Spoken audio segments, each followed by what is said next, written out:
Good afternoon, everyone. Thanks for joining us. Today's session is essentially a service follow-up from IP Global for Australia and the mortgage side of things. My name's Jeremy Marshall. I'm based in Abu Dhabi here. Been with the company for 10 years, and today also we have Donna Spencer, who's the owner of IPFG, who we've worked with for many years. And Donna also actually used to work with IP Global back in the day, forming our mortgage side, and it's been very helpful over the years. So a long history there. Basically, the whole point of today's exercise really is just to stay in touch with clients, hopefully have some kind of value add and provide a service. You know, our philosophy with our clients is to kind of be on the journey, whether you own that property for 5, 10, 15, 25 years, to be able to kind of give you a report every now and again about how the market's doing, be there to be on the phone when needed, and then to kind of give you some information as and when we think it might be useful for you. So specifically today, this event was just for our people who bought in Australia, just to see where we are with the mortgages, because we think there might be some opportunities there to help you and hopefully save some money with your current investments. So basically, most of you will know our service and how we operate, of course, but just to kind of overview and reminder then of where we've come from and where we are now. You know, we're 17 years old as a company and transacted circa $3.3 billion worth of property in 18 different countries around the world. So very much global. Australia was a part of that from 2013 to the back end of 2016, which we loved it as a market. We did 17 projects there, largely through Brisbane and Melbourne, which we saw as very sustainable up and coming cities. And that fundamentally never really changed in terms of being a very transparent market and, the supply and demand imbalance being, something we liked. But fundamentally, the mortgages is something that really took the legs out of it for us, because obviously we work very much with the expats all over the world. And in our philosophy of how you should buy property, we need you to have a mortgage so you can leverage that good growth over a 10, 15-year period. So the central bank in Australia at the end of 2016 decided they were going to cut and stop all the major banks lending to people outside of the country. Now, this was not because of fundamentals of the economics there. It was mainly because of on the political side, there was a lot of money, a lot of property being bought from China, and the paper trail of money wasn't as tight as they wanted it to be, really. So they had to change that situation, and so they had to stop everything. So good idea on a long-term level, but practically in terms of the short term, that was very difficult for a lot of people, and certainly for some of our clients who were completing that in the next year on properties which might have been off plan.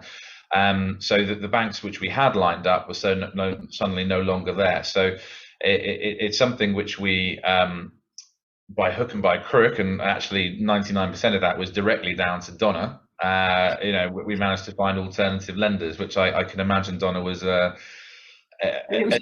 difficult few months. Yeah, it was a very challenging time, but it makes you a better consultant, right? So yeah. I'll never forget the day the head of sales came to me and said, "Well, you need to find lending." So it was quite a challenging time, Jeremy. Do you remember? Yeah, it was. Look, it's something which we specifically buy in developed markets, so that kind of thing doesn't happen. So it was unforeseeable in that regard for a major economy like that to have such a seismic change. So it's no wonder really that we haven't really been buying any property since. It's not that fundamentally we don't like Australia. We actually keep our eye on it there. It's because of that seismic change, it did affect the property market somewhat, particularly in areas like Sydney and Melbourne, the large cities which developers are building lots and relying on a lot of foreign investment coming in to buy those. So actually when that was cut off, there was potentially an oversupply in some areas, particularly areas like the Melbourne CBD and certain parts of Sydney. So that had a knock-on effect of prices. And of course, then we've had some kind of global macroeconomic tides, which haven't necessarily gone in Australia's favour. But the last couple of years have actually been very good during COVID for headline prices. We've seen in a lot of the major cities in Australia, So actually prices have been up, and so we've had a few inquiries about should I sell now, what should I do, and having as we do, as Donna does, generally look into it. We've been finding the rates, potentially there's opportunity for some people. Some people might want to sell, some people might want to release cash, and all that kind of stuff is something we can help with. So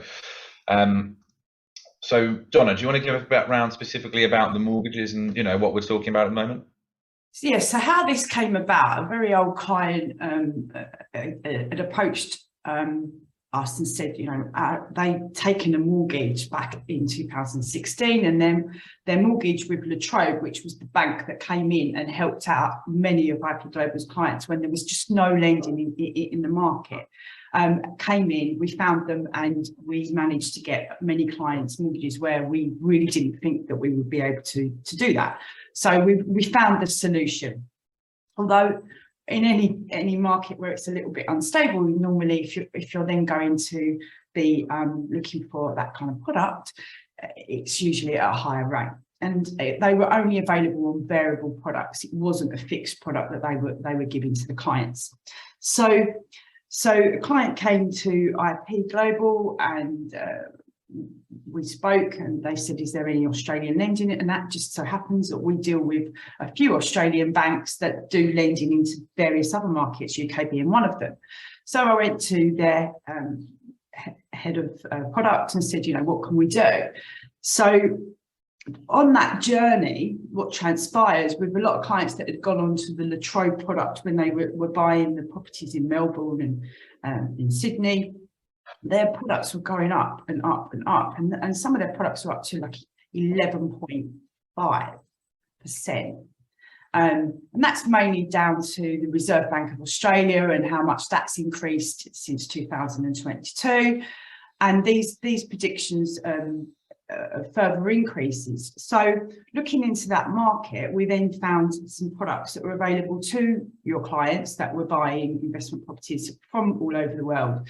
And we found some products where we feel that if you came away from La Trobe and remortgaged the property, and we're going to go on to the next page, you'll see the comparison, there was quite a lot of savings to be had. So with the predictions by the RBA, Reserve Bank of Australia, there's going to be further increases. There are various different products. Now, some people will they'll look at this screen here and they'll go, oh, wow, 9.98. But when you're looking at if there is predictions of it going up further, if you are on a La Trobe product, which is currently about 11.5, that product will carry on increasing. So you've got products here from 7.73 for a variable product, which is a lifetime variable. You've got 2-year fixed at 9.48, and then you've got the 9.98 for a 5-year fixed. So it will depend on what your exit strategy is with that property, whether, as Jeremy mentioned earlier, that you might want to decide, actually, we'd like to exit that investment, maybe go and use that money to put into a different investment property. Or if you feel that the growth over the longer term is going to be more suitable to you, then we can look to change that product for you, like for like, and look to save you money. So if we could just go to the next screen, I just want to show you what that looks like. Sure, and just a question on that. I mean, are these rates, I presumably then, that are put in for people living outside of Australia? I mean, and does it make any difference, particularly whether that's an Australian passport holder to someone who's not? Yeah, so if you're an Australian passport holder, you do get slightly better rates, but the fact of the matter that your income comes from outside of Australia will have an effect on the rate that you would get if you were sat in Australia lending on Australia, right? So, but it's not going to be too dissimilar to where we're at on these products. This product here is a typical foreign investor that has a mortgage or is buying a property in Australia from globally. Yeah.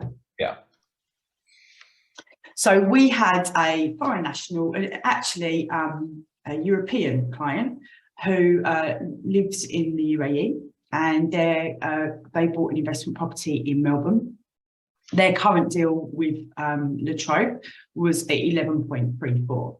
So we went off to the market to see what was available. So the product that we found, and the loan amount was 287,000 Aussie dollars, was 7.73.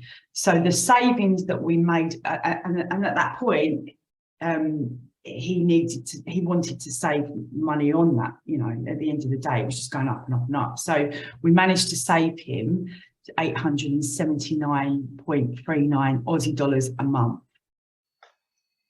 Now, and I think this is it at the moment, isn't it? It's you know, it's something that everyone who owns property around the world, you know, should be kind of on the ball with, really, about keeping an eye on their mortgage, because it's quite easy to let that slip, and you know, the monthly payments go up. You don't necessarily kind of pay a lot of attention to what's going on, but particularly in the last year, it's very much changed, because you know, this is a global issue. You know, this isn't just Australia, because I, you know, imagine a lot of people would sit there and look at those rates and go, oh, you know, that's pretty punitive, and you know, I'm not sure that's very attractive. And you know, and the face of it, you know, yeah, that is quite expensive. But really, we've got to understand that, you know, inflation is a global problem. You know, and there's lots of countries basically ranging anywhere from 6% if you're lucky in that environment. You know, I was looking at a stat this morning where Argentina was at 88, and there was a whole host of countries well over 100% inflation, which is crazy to think how you even manage with that. But most developed Western markets are kind of anywhere between 6 and 11%. So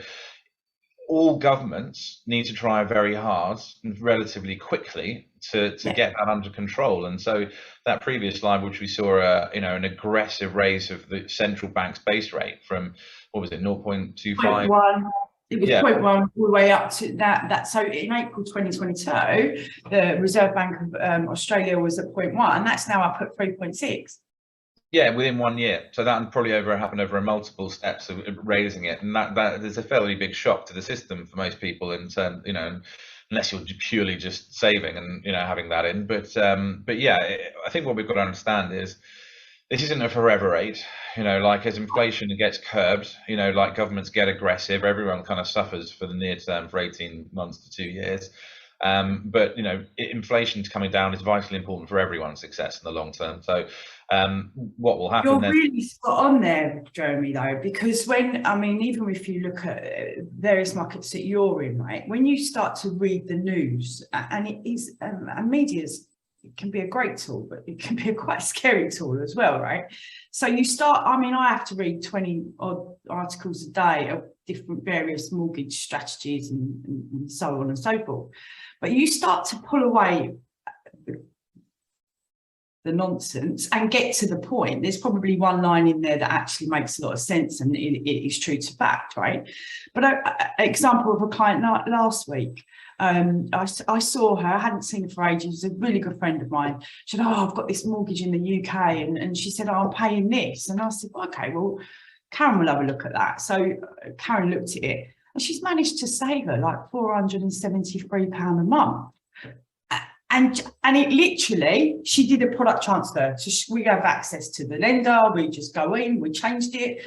It took 15 minutes. And she was like, oh my God, you know, she'd been sat on this variable product that she didn't even realize she could just change it. And it's about knowing this is your investment. This is not touchy-feely. This is your investment. So looking at your products and knowing when your products do need to be changed is such an important part of your investment vehicle.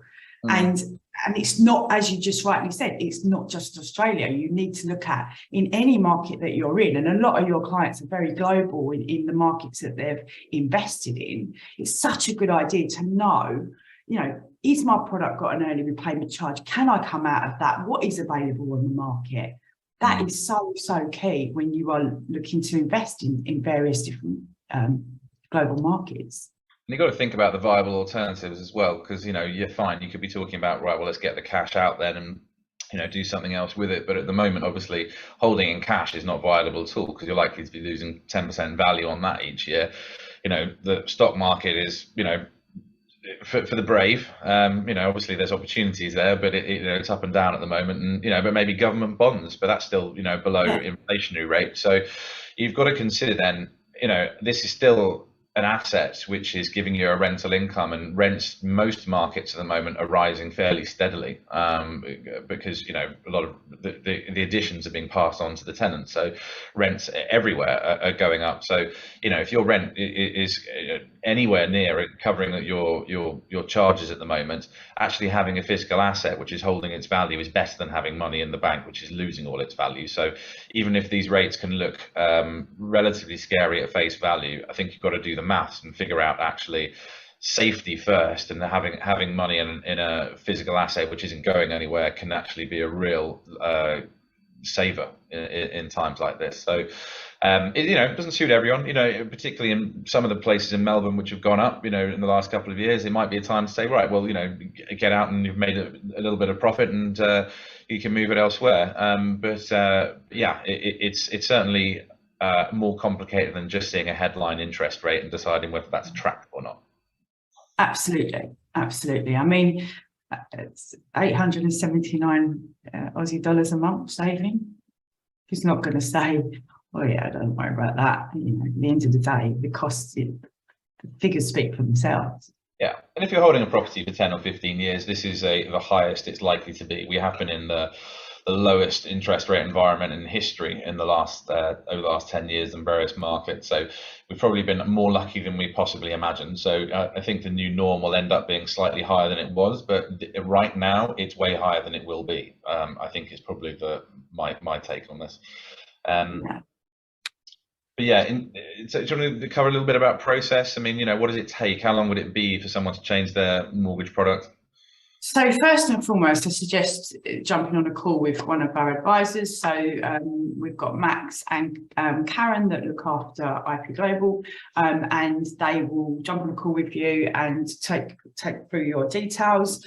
And then it takes about 48 hours for us to confirm, these are the products that are available to you, and you can see the savings. Once you've decided that you want to proceed, then what we need to do is we need to collate your typical documents. So the usual. The only time it can get a little bit different in Australia, as it in a couple of the European markets, is they want to see your credit report with your application. So you would need the credit report in the country that you're living in. So you would provide 3 months bank statements, 3 months pay slips, credit report. If you've got mortgages, then they want to see the mortgage statements. If you're self-employed, then they're going to want to see the last 2 years audited accounts. So very standard in any market. They will also need a letter from your accountant to confirm your earnings over the last 2 years. So it's very straightforward. That's pretty much it. Once we then package that, and what we'll do is we'll go through those statements so that we're not just going 3-month statements and sending it across. We'll go through that before it gets to the underwriter. If there's any transaction that we can see that we feel that the underwriter will say to you, what's that? What we don't want is the back and forth, because it's really frustrating for you as a client. It's frustrating for the consultant. You don't want to be back and forth. So we'll ask you those questions before that leaves and goes to the new lender. And then we can put that overview report in with the application. That then goes to the underwriter. Now, currently it's taking around about, once they're happy with everything they've got on file, it's taking approximately 3 to 4 weeks for that to happen. You will need a solicitor. Obviously, you're changing your charge from, if you have a trade mortgage, onto a new lender's mortgage. So that transaction needs to happen. You do have to pay for that. And those costs we will show you when we go through the process with you. And before you decide to proceed, we will show you all costs. We were very transparent on that. So then that case gets packaged. Once they've approved the mortgage, then you get your valuation done. And then once your valuation's done, it is literally a case that the solicitor will then use the new mortgage to pay off the old mortgage, and you've got your mortgage sat there that you pay each month. Very simple. I mean, exactly. I think these list of documents are very similar to mostly any market that you might be getting a mortgage in. I mean, and some of them can sound like a lot of work, but frankly, once you've kind of got your head around what it is, they don't take very long to collect. And I think that's always the best thing, doing sense checks with the broker about, is this going to be fine for the bank, and getting the whole pack together. That's it saves all the problems. The stresses come with mortgages when it's kind of going back and forth and getting questions, and your expectations aren't that you'll tell them what this payment was on a bank statement. You won't pay this one. It's not rocket science. It's just kind of getting to understand what you're about to get into is the best thing. Well, I mean, in my experience, and I've been doing this for over 20 years, I'm giving away my age now, but with clients, especially investors, they're busy people, and you'll forget things that you might pay out for, that you've spent your money on. And what we don't want is, we don't want to send that up to the underwriter and they go, what's that? And then you go, so we will sense check it before it leaves our desk. Hence why you pay for a service, which is to make sure that when that case is packaged, it's packaged to the best of its ability, to then obviously be processed by the underwriter with a good outlook on what your circumstances are. Yeah, no, indeed. Well, look, in terms of, we don't really kind of labour on it too much more than that, really. In terms of, I think there's an opportunity for some people, born in Australia, to save some cash. I think what really needs to happen is, if anyone wonders whether that applies to them, literally reach out to your IP Global consultant, have the conversation, and then we can figure it out from there, and introduce you and get set up Zooms with Donna or one member of her team. This last slide is just really to give an indication of actually currently where IP Global are buying. As much as we'll keep our eye on the Australian market, there's no kind of plans in the next year probably to go back there, but the UK and Germany are our principal markets. They are very long-term, safe ones. Some of the most transacted in the world, particularly the UK. So there's many different cities across there, and particularly Eastern Germany. Mortgage interest rates, just like in Australia, they've been going up. In the UK in particular, base rates risen up to 4% now. So your average rates there are probably going to be somewhere like 6% or so at the moment for the next couple of years. Germany, however, actually that is remarkably cheap on a global scale. You can still get a 30-year mortgage term and fix the rate for 10 years for about 3.9, 3.8%, which is below the UK's base rate. So just in terms of being able to still leverage in a very safe market, that's an appealing one. And we've still been have been doing a little bit in Portugal, so over there. So if liquidating your properties was on the agenda, or looking for anything else in a safe market, then by all means, again, reach out to your consultant. We are always here to help and have conversations about your investments and whatever queries or issues you may have with them. So please do use us, and we look forward to catching you soon. Thank you, Jeremy, for having me today. Yeah, no, thanks, Donna, for your time. It's always nice to catch up. Yeah.